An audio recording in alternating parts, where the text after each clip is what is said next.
The Grand Plaza Hotel had seen better days. Standing 12 stories tall in downtown Chicago, its once elegant facade was now weathered, its golden revolving doors tarnished. But as I stood on the cracked sidewalk with the keys in my hand, all I could see was possibility. "Sarah, darling," my Aunt Victoria's voice dripped with false sympathy as she stepped out of her Mercedes. "We're having a family dinner tonight to discuss the estate. Surely you'll be reasonable about this situation." I turned to face her, noting how she carefully avoided touching anything around the hotel entrance. "There's nothing to discuss, Aunt Victoria. Grandpa Joe left the hotel to me." "A bankrupt hotel," my cousin Richard chimed in, emerging from the passenger seat in his designer suit. "Face it, Sarah, the old man lost his mind at the end. This place is worthless." Maybe they were right. The Grand Plaza had been losing money for years, at least on paper.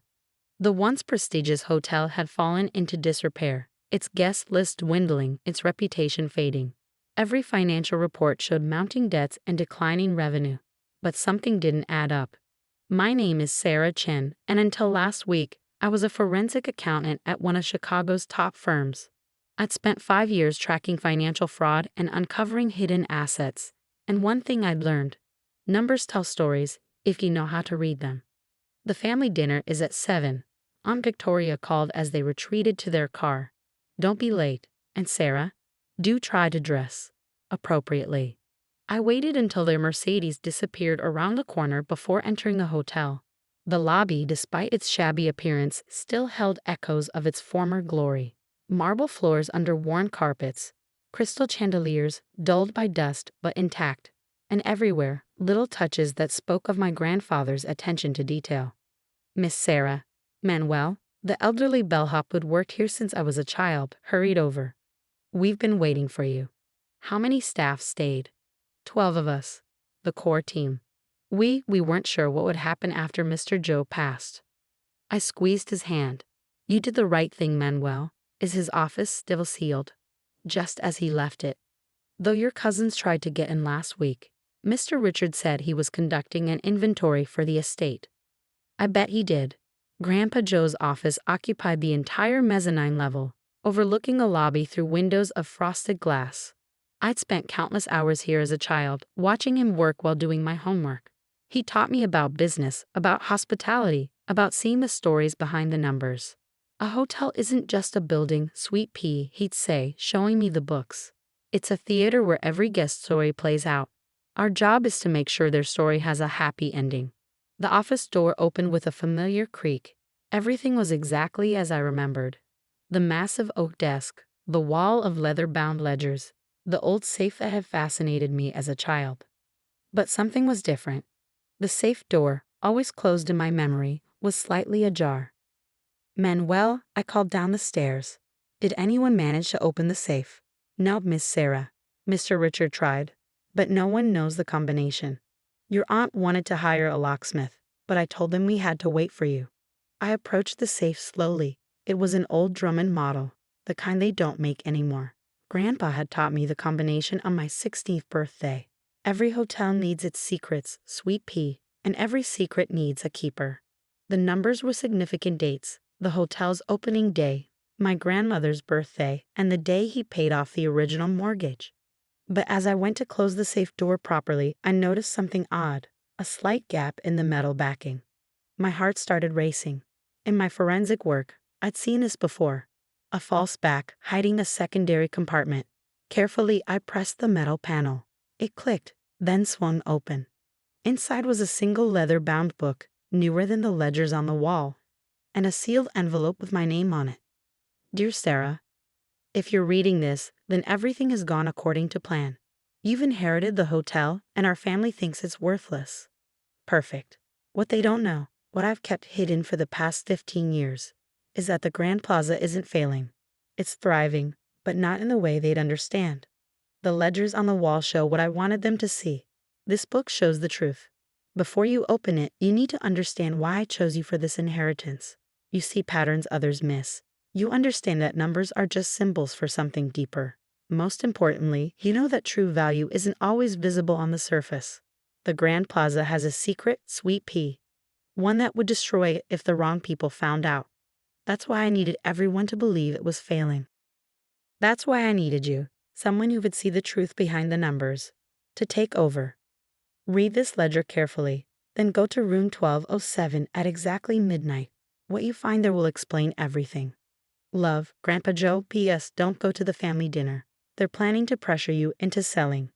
Besides, the real story is in the basement, and you'll need time to find it before they realize what's happening. My hands trembled as I opened the secret ledger. The first page was a balance sheet, but unlike anything I'd seen in the official books, these numbers told a completely different story. The Grand Plaza wasn't just solvent, it was incredibly profitable. But the money wasn't coming from hotel operations, at least not entirely. There were coded entries, references to something called Project Legacy, and payments from numbered accounts that would have made my former forensic accounting colleagues salivate. But it was the note on the last page that made my blood run cold. The real treasure isn't in the numbers, sweet pea. It's in what the numbers are protecting. Find the basement key. Everything else will make sense then. My phone buzzed. Aunt Victoria, dinner in an hour. The family has a very generous offer for that wreck of yours. I smiled, thinking of the ledger in my hands. Sorry, can't make it. Too busy being poor and worthless. I had 6 hours until midnight and a basement to find. Part 2. Legacy of Secrets. The Grand Plaza's basement wasn't on any official blueprints. I discovered that while reviewing the building plans in Grandpa's office. According to city records, the hotel had a standard foundation and utility level, but the secret ledger told a different story. Manuel, I called, finding him organizing the front desk. Has anyone ever asked about the basement? He glanced around before answering quietly. Only Mr. Joe went down there. He had a private elevator in the service area. Your cousins tried to access it last week, but... He smiled. I might have forgotten to mention where it was. The service elevator looked like a storage closet unless you knew what to look for.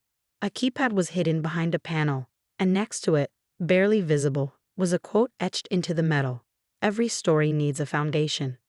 Grandpa's favorite saying. I checked my watch. 10:45 p.m. Time to solve this mystery. The ledger's entries became more intriguing as I studied them. Regular payments from Swiss bank accounts, references to artifact storage, and historical preservation. Most interestingly, a pattern of guests who paid enormous sums for stays in specific rooms, including 1207. My phone buzzed again. Richard this time. You missed quite a dinner. Last chance to be reasonable about this. Our offer expires at midnight. Of course it did. The elevator keypad accepted the same combination as the safe. As I descended, I realized this wasn't a short trip to a basement. The elevator went down at least 6 floors below street level. When the doors opened, I gasped. I wasn't looking at a basement. I was looking at a museum. Climate-controlled rooms stretched in every direction, filled with artifacts, artwork, and historical documents. Each piece was carefully cataloged with detailed provenance records and insurance documentation. This wasn't just storage, this was a recovery operation. Impressive, isn't it? I spun around. An elderly man in an impeccable suit stood watching me. Dr. Marcus Klein, he introduced himself. Your grandfather's partner in Project Legacy. I've been waiting for you. Over the next hour, Dr. Klein explained everything. Project Legacy wasn't just about preserving history, it was about correcting it. During World War II, countless artworks and cultural treasures were stolen, he explained as we walked through the gallery. Many were never recovered. Others ended up in private collections through questionable means. Your grandfather provided a solution. The Grand Plaza, it turned out, was more than a hotel.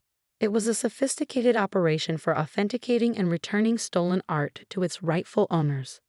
The special guests, who paid enormous sums, weren't just staying in hotel rooms, they were participating in carefully orchestrated returns of their family's lost treasures. Joe developed a brilliant system, Dr. Klein continued. The hotel's legitimate business provided cover.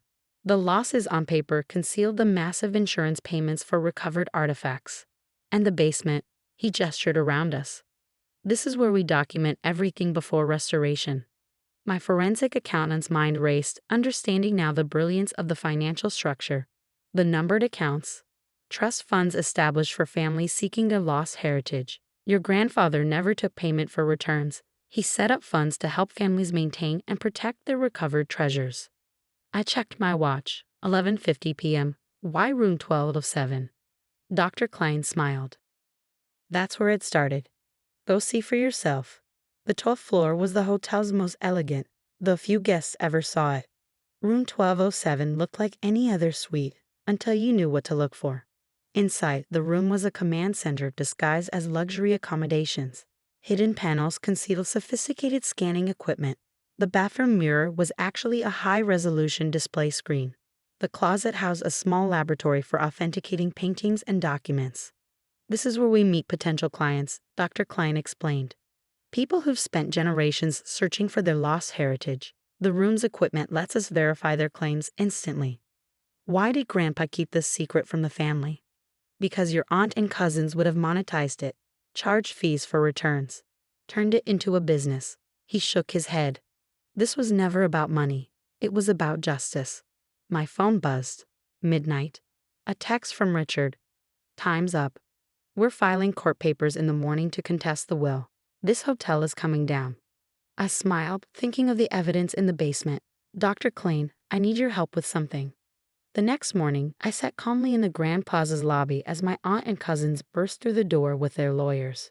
Sarah, Aunt Victoria began triumphantly. We have proof that your grandfather was mentally incompetent when he changed his will. This hotel is going to be sold and... Actually, I interrupted. We should discuss that. I gestured to where Dr. Klein waited with a team of impeccably dressed individuals. May I introduce the hotel's board of directors? Board of directors? Richard scoffed. This place is bankrupt. No, I corrected him. This place is the headquarters of the Legacy Foundation, a non-profit organization dedicated to recovering and returning stolen cultural artifacts. The hotel's losses were actually operating costs for a multi-billion-dollar recovery operation. Their faces went from triumphant to shocked as Dr. Klein presented the documentation, the foundation's real financial statements, the international awards, the letters of gratitude from families reunited with their heritage. Grandpa Joe wasn't failing, I explained. He was succeeding at something more important than profit. And now the foundation's work will continue.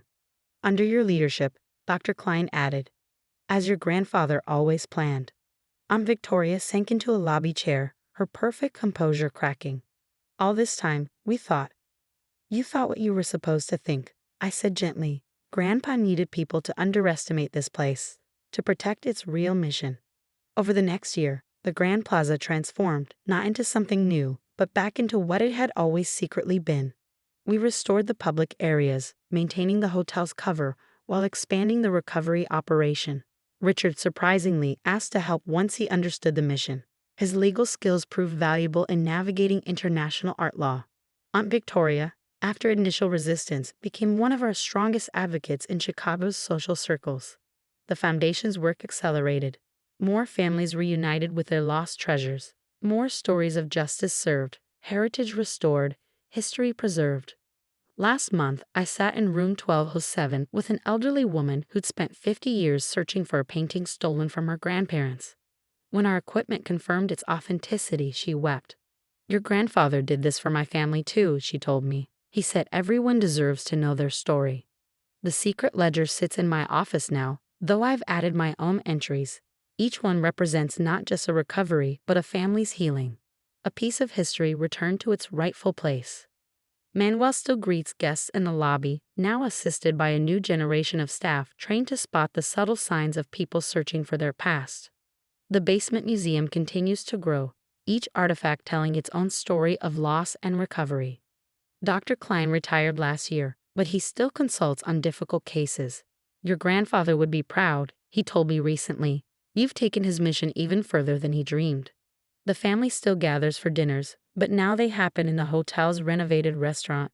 The conversations are different, not about money or status, but about the lives we've helped change, the histories we've helped preserve. Last week, I found a note from Grandpa Joe that had slipped behind the safe. Written years ago, it seemed to speak directly to this moment. Sweet pea. A hotel isn't just a building. It's a keeper of secrets, a guardian of stories. Some stories are written in ledgers, others in the artifacts we protect.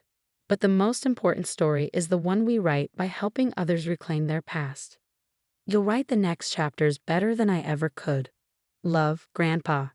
The Grand Plaza stands proud again, its true value hidden in plain sight. To the world, it's a restored historic hotel. To those who know its secrets, it's a beacon of hope, a place where lost stories find their way home. Every morning, I walk through the basement museum before the hotel wakes up. Each artifact, each document, each piece of recovered heritage reminds me that true worth isn't measured in profit margins or property values. It's measured in the stories we protect, the histories we preserve, and the healing we help create. That's the real legacy of the Grand Plaza, and like every good story, it's still being written.